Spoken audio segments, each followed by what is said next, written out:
이제 여로보암이 북이스라엘 10지파 사람들이 매년 절기가 되면 남유다에 속한 예루살렘을 방문해서 또 하나님께 제사 드리는 일을 반복하다 보면 결국 그들의 마음이 북이스라엘이 아니라 남유다 왕인 르호보암에게 돌아가고 또 자기를 죽이고 르호보암을 섬기게 될 것을 염려했습니다.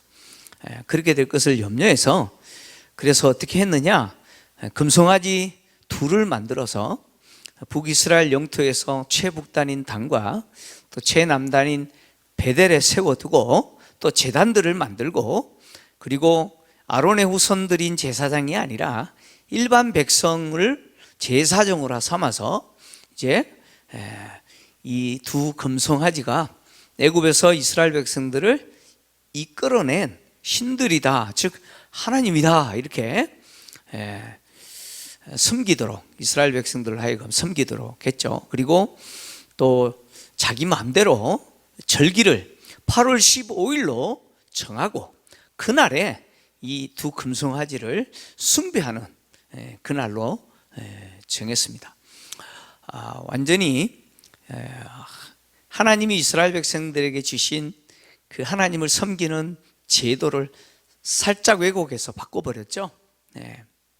그런데 이 여로보암의 행위가 그에게 있어서 죄가 되었고, 또 이 죄는 여로보암 이후에 북이스라엘을 다스리는 왕들이 계속 따라했던 것이죠. 그래서 결국 이 북이스라엘이 멸망하게 된 원인이 바로 여로보암의 죄 때문이었습니다. 오늘 본문을 보니까 이제 여로보암이 자기가 임의대로 정한 그 8째 달 15일에 이 베델에 세운 금송아지를 숭배하는 의식을 합니다. 그 제단에 분향을 합니다. 분향을 하면서 이제 자기가 정한 그 절기를 지키고 있는 거예요. 이때 하나님이 하나님의 사람을 보내어서 제단을 심판하는 메시지를 선포하게 하십니다. 근데 여기 보니까 하나님이 하나님의 사람을 보냈는데 이상해요. 하나님의 사람의 이름도 등장하지 않고 그가 어디 출신인지 어떤 정보도 말하지 않아요. 그죠? 그냥 하나님의 사람이라고 표현했습니다. 통상 구약에서 하나님의 사람이라고 하면 누구를 지칭하냐? 선지자를 지칭하죠. 대표적인 예가 사무엘이죠. 사울이 아버지 나귀를 찾으러 가다가 사무엘을 만나는 내용이 있잖아요. 그죠? 그때 하나님의 사람이라고 표현해요. 선지자를. 그러니까 지금 하나님이 보낸 이분이 하나님의 사람, 즉 선지자인 것은 그에게 하나님의 말씀이 임했기 때문이죠. 그죠? 하나님의 말씀이 그에게 임했다라고 하는 것은, 그리고 또 하나님의 사람이라고 칭하는 것은 그가 선지자인 것은 분명합니다. 그런데 본문은 그 선지자 이름이 누군지, 어디 출신인지, 지금까지 뭘 했는지 어떤 정보도 말하지 않아요. 왜 그럴까? 의도적으로 그렇게 합니다. 그러니까 본문에서 드러나야 되는 것은 이 하나님의 사람의 이름이 뭔지, 어디 출신인지 이런 게 드러나기를 원하는 게 아니라 본문에서 드러나기를 원하는 것은 오직 하나님의 말씀이라는 거예요. 하나님의 말씀만이 드러나기를 원하는 것이죠. 오직 여호와의 말씀이 드러나야 된다는 것이죠. 그래서 여호와의 말씀은 반드시 성취가 될 것이고, 또 여호와의 말씀에 순종하든 불순종하든 그 결과까지도 여호와께서 말씀하신 그대로 이루어진다라고 하는 사실이 드러나요.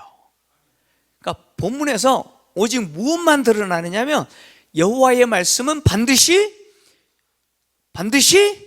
이루어진다. 이것만 드러나요. 하나님의 사람은 여호와의 말씀으로 말미암아 유다에서 베들로 왔어요. 그죠? 여호와의 말씀으로 말미암아 베들로 왔습니다. 그러니까 하나님의 사람에게 임한 여호와의 말씀은 또 우리가 좀 의아하게 생각하는 게 뭐냐면, 하나님의 사람이 하나님의 말씀에 의해서 왔잖아요. 뭔가 선포해야 될 하나님의 말씀을 가지고 온 거 아니에요, 그죠? 근데 그 선포해야 될 하나님의 말씀이 금송아지를 숭배하고 제단에서 분향하는 것을 통해서 마치 하나님을 섬긴다라고 말하지만, 우상 숭배하는 여로보암에 대해서 심판을 선포하는 말씀도 아니었고, 여로보암이 정한 제도 속에서 금송아지를 숭배하면서 분향하면서 우상 숭배하는 이스라엘 백성들에 대해서 심판을 선언하는 메시지도 아니었어요. 하나님의 사람에게 주어진 메시지는 여로보암에게도 아니고 이스라엘 백성들도 아니고 제단을 향하여 선포하는 심판의 메시지죠. 지금 여로보암이 제단에서 숭배하는데, 분향하는데 그 제단을 저주를 선포하는 메시지였습니다. 베델에 있는 제단은 여로보암뿐만 아니라 북이스라엘 백성들이 누구를 섬기는 장소예요? 그들은 우상 숭배한다고 생각 안 해요. 누구를 섬긴다고 생각해요? 예루살렘 대신 여기서 누구를 섬겨요? 하나님을 섬긴다고 생각하는 거예요. 근데 그 제단, 하나님을 섬긴다고 생각하는 그 제단에 대해서 하나님의 사람이 저주를 선포를 해요. 이건 뭘 이야기하냐면, 여로보암이 금송아지를 만들고 제단을 만들고 여기서 분향하고 여기서 제사하는 것이 하나님을 섬기는 거다라고 말했는데, 이 제단에서 제물을 드리고 분향하고 섬기는 행위는 이 저주를 선포함을 통해서 뭘 드러내느냐? 하나님을 섬기는 장소가 아니다. 이곳은 하나님을 섬기는 장소가 아니다. 제단에서 분향하고 금송아지에게 제사하는 행위는 여호와를 섬기는 행위가 아니다. 이것은 뭐예요? 우상숭배다. 우상숭배고, 이 장소는 하나님을 섬기는 장소가 아니라 우상숭배하는 장소다라고 하는 것을, 제단을 저주하는 것을 통해서 드러내시는 거예요. 그래서 여로보암을 저주하는 것도 아니고 이스라엘 백성들 심판하는 내용도 아니라 제단을 저주하는 메시지를 가지고 하나님의 사람이 온 것이죠. 하나님의 사람은 제단을 향하여 저주를 선포하면서 뭐라고 말을 하느냐? 하나님이 다윗의 집에 누가 태어나게 하느냐? 요시아라고 하는 아들이 태어나게 하실 거라는 거예요. 요시아라고 하는 왕이 태어날 거라는 거예요. 다윗의 집에 태어난다는 것은 요시아라고 하는 왕이 태어날 건데, 그 왕이 태어나면 이 베델에 세워진 이 제단에서 제사를 드리고 분향하는 그 산당 제사장들을 이곳에서 제물로 드릴 것이고, 사람의 뼈를 제단 위에서 어떻게 한다고요? 살을 것이다. 이렇게 예언을 했습니다. 그리고 이 예언이 반드시 이루어진다라고 하는 징조를 하나님이 보여주실 건데, 그 징조가 뭐냐? 이 제단이 갈라지고 제단에서 재가 쏟아지게 될 거다. 이렇게 예언을 했습니다. 요시아라고 하는 왕은 지금 하나님의 사람이 이 제단을 향해서 저주를 선포하는 이때부터 몇 년 후에 태어나냐면 300년 후에 태어나요. 몇 년 후에 태어난다고요? 300년 후에 태어날 그 요시야 왕을 지금 하나님의 사람이 이야기를 합니다. 그 요시야 왕에 의해서 이 베델의 제단에 어떻게 해요? 제단을 무너뜨릴 거다, 지금 그 이야기 하는 거죠. 실제로 이 하나님의 사람이 예언하는 한 내용은 300년 후에 요시야 왕이 태어나서 그대로 이루어집니다. 그 내용이 열왕기하 23장 15절부터 기록되어 있어요. 이제 열왕기하 가면 이제 이거 다루게 될 거예요. 이 예언이 그대로 이루어졌다는 것이 드러날 겁니다. 다시 말하면 하나님의 말씀은 이루어집니까? 안 이루어집니까? 이루어져요. 300년 뒤에 있을 거라는 것도 이루어져요.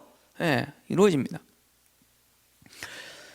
하나님의 사람이 제단에 대해서 이렇게 저주를 선포하자 여로보암 왕의 입장에서는 대노하는 거예요. 그죠?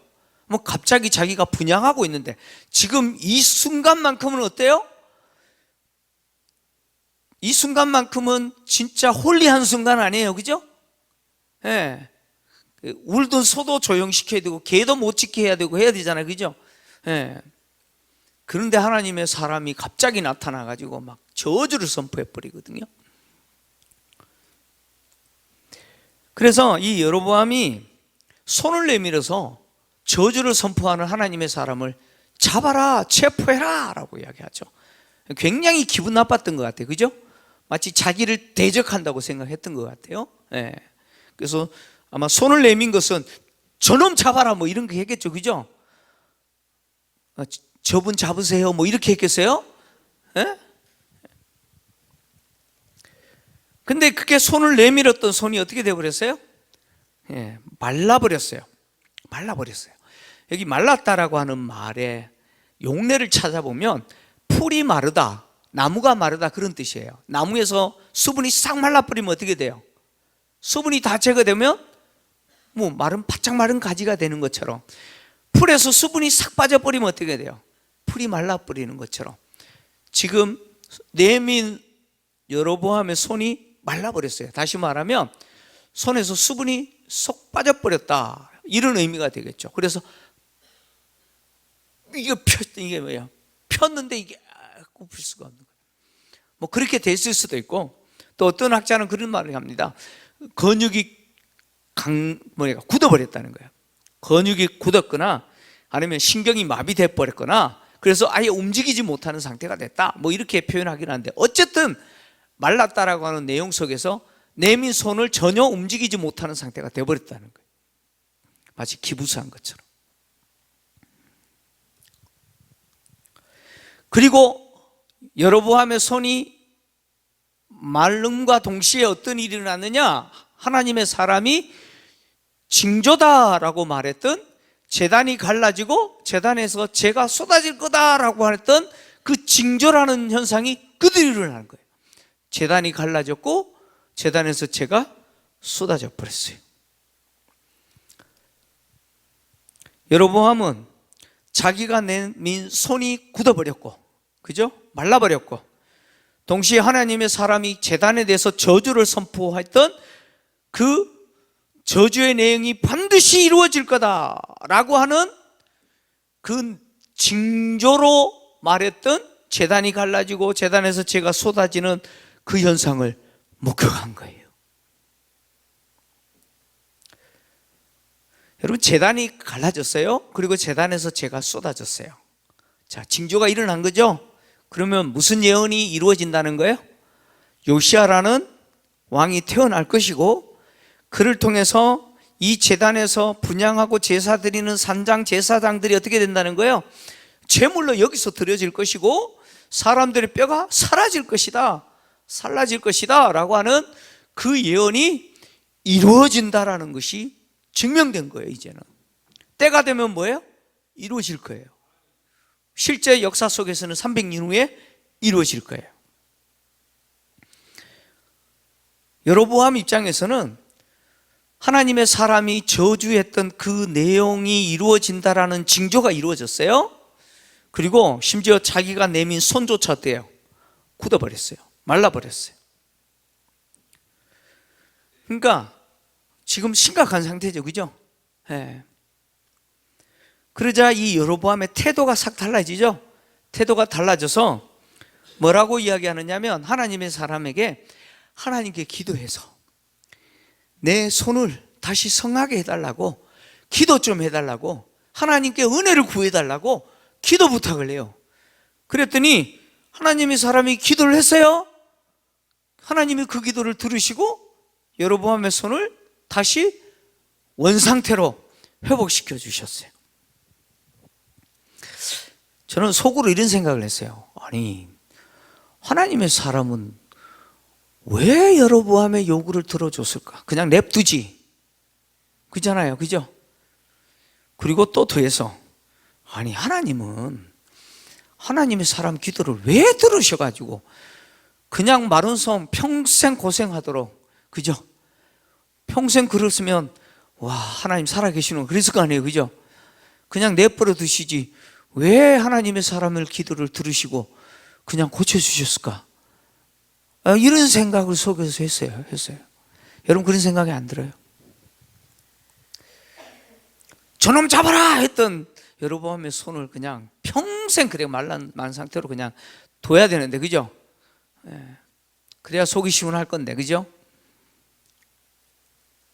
자, 하나님의 사람이 왜 여로보암의 요구를 들어서 하나님께 기도했고, 하나님은 왜 또 그 기도를 들으시고 다시 원상 회복시켜 주셨을까요? 그것은 두 가지를 증명하기 위해서요. 두 가지를 증명하기 위해서. 첫째는 하나님의 말씀은 반드시 성취된다라고 하는 것을 증명하시는 거예요. 자, 하나님의 사람이 선포한 게 이루어져요, 안 이루어져요? 이루어진다는 거예요. 반드시 이루어진다는 거예요. 그거 증명하는 거예요. 그 다음에 하나님의 사람이 저주를 선포했어요, 그죠? 그리고 또 그 하나님의 사람이 하나님께 은혜를 구하는 기도를 했더니 하나님 그 기도를 들으시고 여로보암의 손을 다시 회복시켜 주셨어요. 그러면 이 저주를 선포한 이 사람은 누구 임이 증명돼요? 하나님의 사람임을 증명되는 거죠. 하나님이 이 저주를 선포하셨구나, 하나님이 이 사람을 보냈구나 라고 하는 것이 증명된 거예요. 그죠? 제단이 갈라졌어요. 그 제단에서 재가 땅에 쏟아졌어요. 이게 징조잖아요. 다시 말하면 이 징조대로 제단을 향하여 선포한 이 예언은 반드시 이루어진다. 반드시 이루어진다. 그리고 이 예언을 했던 이 사람은 하나님의 사람이다. 가짜가 아니고 진짜 하나님의 사람이다 라고 하는 것이 증명된 것이죠. 자, 하나님의 사람의 기도로 자신의 손이 다시 회복되자 여로보암은 그 하나님의 사람에게 뭐라고 이야기하는? 나와 같이 가자, 우리 집에 가자, 그래서 쉬어라, 그러면 내가 너에게 예물을 주겠다, 이렇게 이야기했어요. 자, 여로보암이 하나님의 사람에게 자기 집으로 가자, 그리고 쉬어라, 내가 예물을 주겠다라고 완전히 저놈 잡아라 라고 하는 태도에서 바뀌었죠. 그죠? 바뀌었잖아요. 왜 이렇게 했을까요? 하나님의 사람을 왜 자신의 집으로 데려가려고 하고 예물을 주려고 했을까요? 어떤 의도가 있을까요? 두 가지 의도가 있을 거로 추정이 됩니다. 성경은 말하지 않기 때문에 그냥 추정하는 거예요. 첫 번째 의도는 여로보암의 눈에 지금 저주를 선포하고 자기가 체포하려고 했던 이 사람은 누구예요? 하나님의 사람이에요. 이 사람이 선포하면 이루어져요, 안 이루어져요? 그대로 이루어진다는 거예요. 그대로 이루어졌잖아요. 제단이 갈라지고 죄가 쏟아졌을 뿐만 아니라 자기 손이 다시 멀쩡해졌어요. 자, 이런 사람은 데리고 있을 필요가 있어요, 없어요? 여로보암의 입장에서 이런 사람은 고용해서 내가 데리고 있으면 나에게 도움이 될까요, 안 될까요? 여로보암의 입장에서 되겠죠? 그죠? 하나님의 사람을 내가 고용해서 이 사람으로 하여금 나와 함께 있게 하면 내가 북이스라엘을 통치하는 데 있어서 굉장히 도움될 거다, 이런 생각을 했을 수도 있어요. 그래서 그를 고용하기 위해서 지금 우리 집으로 가자, 내가 예물을 주겠다, 이렇게 했을 수도 있어요. 그 다음에 두 번째 의도는 뭐냐면, 지금 하나님의 사람이 자기가 만든 이 제단에 대해서 뭘 선포했어요? 저주를 선포했잖아요. 그죠? 그러면 여로보암의 입장에서 이 저주가 이루어지면 안 되잖아요.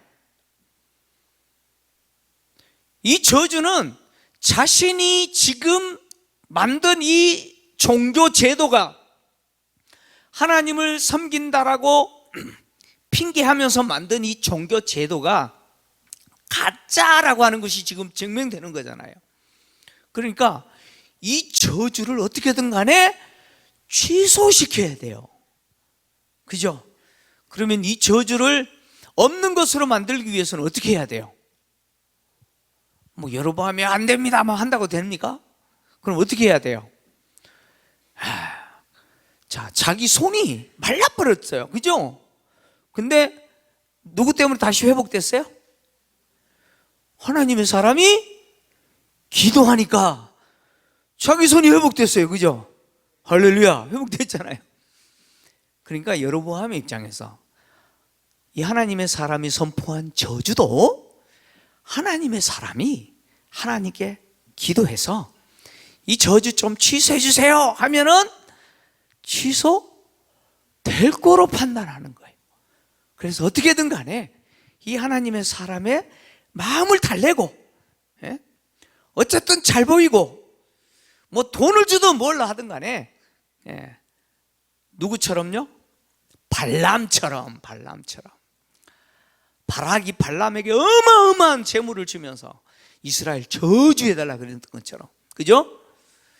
어쨌든 간에 어마어마한 예물을 줘서 그 저주 좀 하나님께 기도해서 없던 걸로 할 수 있을 거라, 이렇게 생각했을 수 있었던 것 같아요. 뭐 이런 얻어든 저런 얻어든 간에 하나님의 사람은 단호하게 거절해요. 단호하게 거절하면서 뭐라고 말하느냐? 왕의 집의 절반을 나에게 준다 할지라도. 와, 얼마를요? 그 나라의 절반이잖아요. 그죠? 절반을 나에게 준다 할지라도 나는 왕과 함께 들어가지도 않을 것이고, 여기서 떡도 먹지 않을 것이고, 물도 마시지 않을 것이고, 또 더하여서 왔던 길로 되돌아가지 않을 것이라고 이야기합니다. 왜 하나님의 사람이 이렇게 말하느냐? 그 이유 역시 여호와의 말씀이었어요. 여호와의 말씀. 여호와께서 이 하나님의 사람에게 세 가지를 명령하셨어요. 첫 번째, 떡 그곳에서 먹지 말라. 물 그곳에서 마시지 말라. 왔던 길로 다시 되돌아가지 말라. 이 세 가지를 명령했다는 거예요. 그래서 여호와께서 이 세 가지를 명령하셨기 때문에 나는 이 명령에 순종해야 된다라고 선포하고 다른 길로, 베델로 왔던 길이 아니라 다른 길로 갔습니다. 자, 왜 하나님은 이 선지자에게, 이 하나님의 사람에게 떡도 먹지 말고 물도 마시지 말라고 했을까요? 이것은 지금 베델이라고 하는 이 장소에서 하나님의 사람이 저주를 선포했는데, 그 저주를 선포한 장소에서 떡도 먹고 물도 마신다라고 하는 것은 있을 수 없는 일이죠.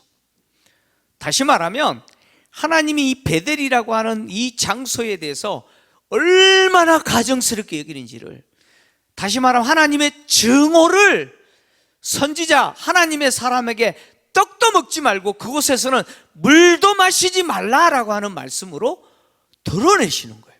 지금 하나님이 얼마나 진노하고 계시고 하나님이 얼마나 지금 이 장소에 대해서 증오하고 있는지를 이렇게 표현하는 거예요. 만약에 하나님의 사람이 그곳에 앉아서 떡을 먹고 물을 마시고 있으면 하나님의 증오가 드러나요? 아니잖아요, 그죠? 그리고 또 왜 하나님은 왔던 길로 다시 돌아가지 말고 다른 길로 가라 그랬을까요? 이것은 하나님의 말씀은 반드시 이루어진다는 거예요. 하나님 말씀은 어떻다고요? 되돌아오는 법이 없다는 거예요.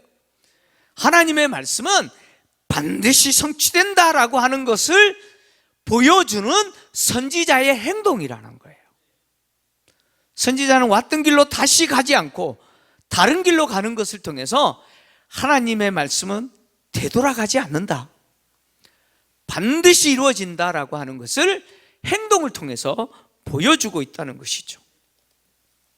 또 한 가지 더 이유를 생각할 수 있는데 그것은 뭐냐면, 자, 떡도 먹지 마라, 물도 마시지 마라, 오던 길로 왔던 길로 되돌아가지 마라 라는 이 하나님의 말씀은, 명령은요, 무엇을 또 드러내느냐면 하나님의 사람이 이 명령에 순종하든 또는 불순종하든 그것조차도 무엇이 이루어지는 역할을 합니까?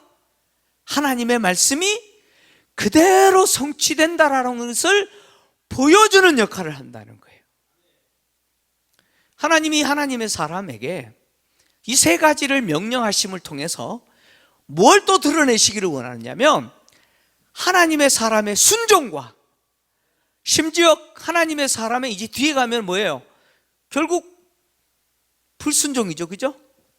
예, 결국 떡 먹고 물 마시고 그래요, 그죠? 예, 그 늙은 하나님의 사람이 속여가지고 그런, 이제 뒤에 다루게 될 거예요.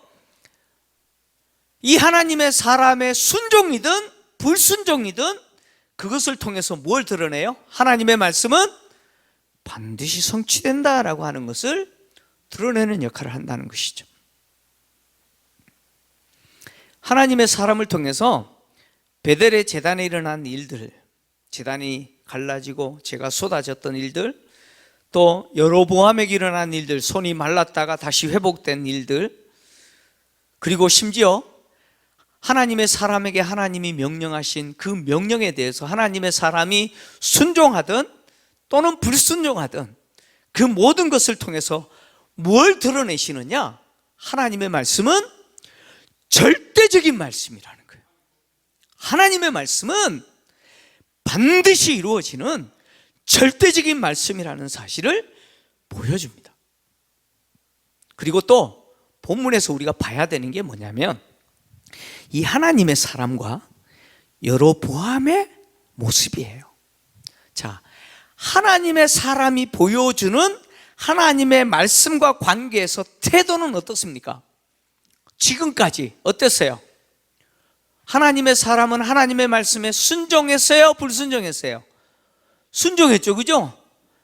순종했어요. 하나님의 말씀으로 말미암아 유다에서 베델로 올라왔어요. 그리고 제단을 향해서 선포했어요. 심지어 제물로 자기를 회유하고 있는 여로보암에게 단호하게 뭘 했어요? 거부했죠, 그죠? 단호하게 하나님의 말씀을 선포하면서 거부하고 왔던 길이 아니라 다른 길로 돌아가 버렸어요. 하나님의 사람이 보여주는 하나님의 말씀과 관계에서 태도는 뭐냐? 절대적 순종이죠. 하나님의 사람에게 있어서 하나님의 말씀은 무엇이었어요? 하나님의 사람에게 있어서 하나님의 말씀은 뭐 들어도 되고, 내가 뭐 귀찮으면 뭐 순종 안 해도 되고, 뭐 그런 말씀이었어요? 네? 아니었어요. 하나님의 사람에게 있어서는 절대적으로 순종해야 되는 거예요. 그래서 하나님의 사람이 보여주고 있는 모습은 하나님의 말씀에 순종하는데 거침이 없어요. 고민해요, 안 해요? 고민해요, 안 해요? 고민 안 하죠? 우리는 고민해요, 안 해요? 여러분은 고민해요, 안 해요? 해요. 우리는 고민하잖아요. 이거 들어야 되나 말아야. 하나님은 이렇게 하라는데 이렇게 하면 내가 손해 볼 것 같고, 이렇게 하면 망할 것 같고, 이렇게 해서 어떻게 먹고 사나? 우리는 고민하고 갈등하잖아요. 그죠? 근데 하나님의 사람은 고민해요? 갈등해요? 여러분, 거침이 없어요. 하나님의 말씀에 순종하는 태도는 이래야 된다는 거예요. 믿습니까? 하나님의 말씀은 절대적인 말씀이기 때문에 그 말씀을 바꾸는 고민할 필요가 없는 거예요. 그 말씀은. 왜요? 반드시 이루어지기 때문에 그래요. 이루어져요. 이게 하나님의 사람이 보여주는 모습이에요. 근데 여로보암은 어떤 모습을 보여줘요? 여로보암은요, 하나님의 사람을 통해서 하나님의 말씀이 반드시 이루어진다. 하나님의 말씀은 절대적인 말씀이라는 사실 확인했잖아요. 제단이 징조라고 이야기했던 대로 그대로 일어났어요. 제단이 갈라졌고 제가 쏟아졌어요. 아니, 제단이 아무도 안 건드렸는데 막 갈라지고 제가 쏟아졌어요. 자기 손이 말랐다가 회복됐어요. 이런 일들을 보면 이 하나님의 사람이 선포한 대로 이루어진다는 사실을 알잖아요. 그죠? 그러면 어떻게 해야 돼요? 지금 하나님의 사람이 자기 마음대로 온 게 아니에요. 하나님의 보내심을 받아서 이 제단에 대해서 저주를 선포하잖아요. 그러면 이 제단에서 우상 숭배하는 것, 송아지 숭배하는 것, 이거 어떻게 해야 돼요? 빨리 치워야죠. 빨리 걷어내야죠. 그죠? 이거 하나님 아니라고 이야기하시잖아요. 이거 하나님 섬기는 거 아니고 우상 숭배하는 거라고. 하나님이 지금 증오하고 대단히 진노하고 있다는 거 보여주고 있잖아요. 그러면 여로보암은 어떻게 해야 돼요? 빨리 그렇게 했어야죠. 근데 여로보암이 그렇게 합니까? 어떤 사람은 그런 이야기를 해요. 여로보암이 하나님의 사람에게 우리 집에 가자, 거기서 좀 쉬고 내가 예물을 주겠다라고 했던 것이 마음의 변화다, 이렇게. 그게 변합니까? 그렇게 변화됐으면 금송아지 빨리 없애야죠. 그죠? 그거 없애요? 안 해요. 그게 이스라엘의, 북이스라엘이 망한 원인이라니까요. 여로보암은 절대적인 하나님의 말씀을 눈으로 확인했음에도 불구하고 그 하나님의 말씀에 대해서 듣기를 거부해요. 순종하기를 거부해요. 그럼 잠언 12장 1절을 좀 같이 읽겠습니다. 잠언 12장 1절 읽습니다. 시작. 훈계를 좋아하는 자는 지식을 좋아하거니와 징계를 싫어하는 자는 짐승과 같으니라.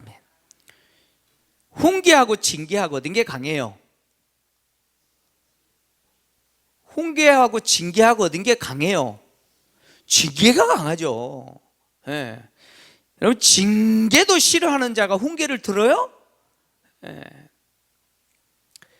그래서 뭐라고 표현했냐면 짐승과 같다 그랬어요. 짐승과 같다.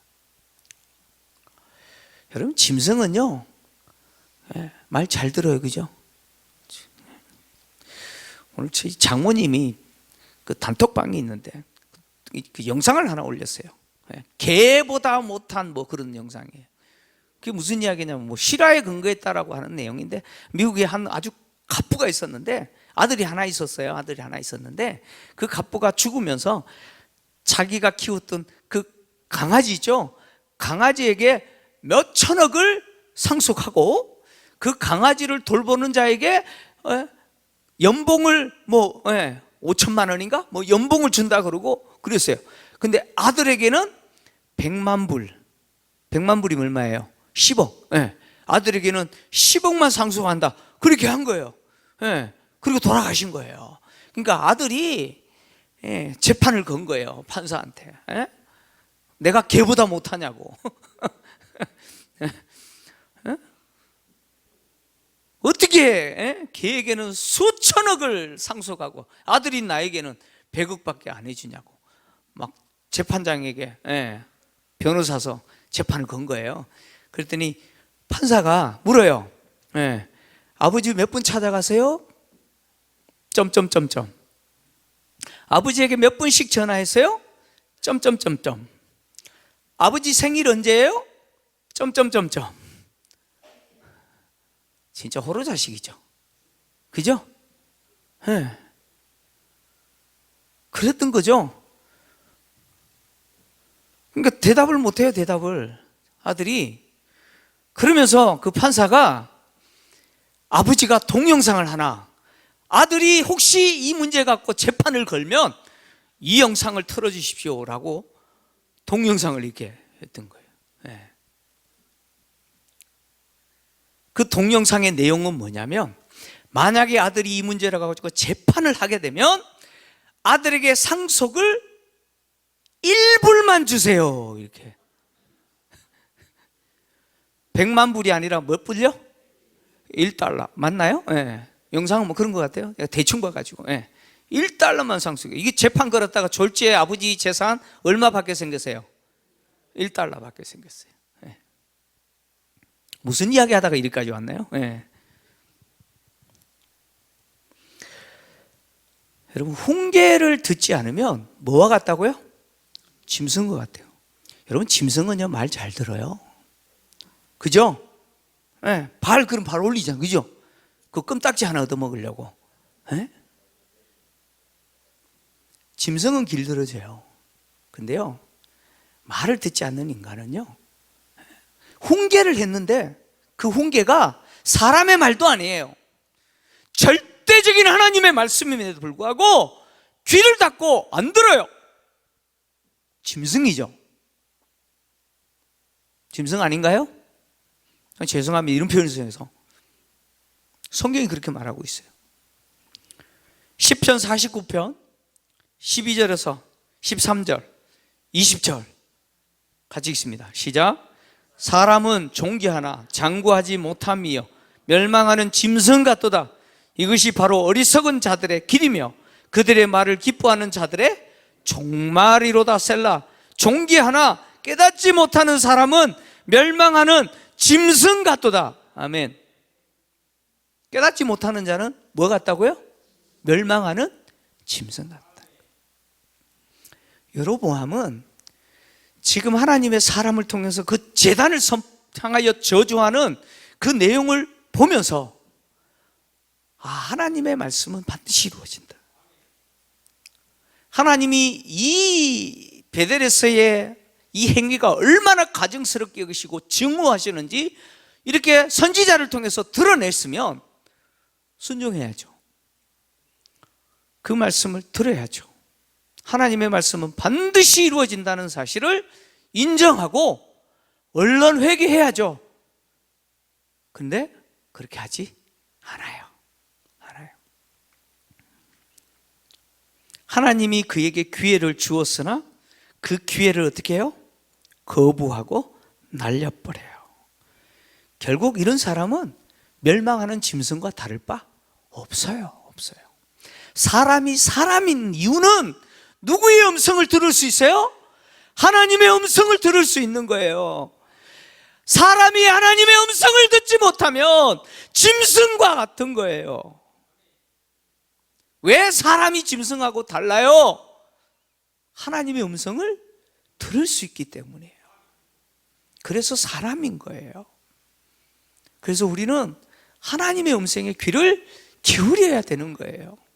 하나님이 말씀하실 때 그 말씀을 두렵고 떨림으로 받아들이고 그 말씀에 생명 걸고 그 말씀에 인생을 걸고 그 말씀에 순종하는 삶을 살아야 되는 거예요. 저부터 마찬가지예요. 하나님은 당신의 말씀에 두려워하고 그 말씀을 경외하고 그 말씀에 순종하는 자를 사랑하시죠. 그런 사람을 사랑하시고, 그리고 그런 사람을 하나님은 도우시는 거예요. 오늘 우리가 기도하면서 우리 가정에 일들 많잖아요. 얼마나 기도 제목들이 많은지 가정들마다. 이 대신방 중이잖아요. 우리 신방 같은 부목사님들, 예? 보고서 보면은 와, 제가요 밤새도록 기도해야 될 판이에요. 그거 붙들고 정말 기도할 것 많아요. 오늘 저도 또 신방 갔다 왔는데 얼마나 기도할 내용들이 많은지. 그 기도가 하나님을 기쁘시게 하고, 그 기도가 하나님이 내가 다 들었다, 걱정하지 마라, 내가 책임지 마, 하나님이 그렇게 말씀하시는 분은 누구예요?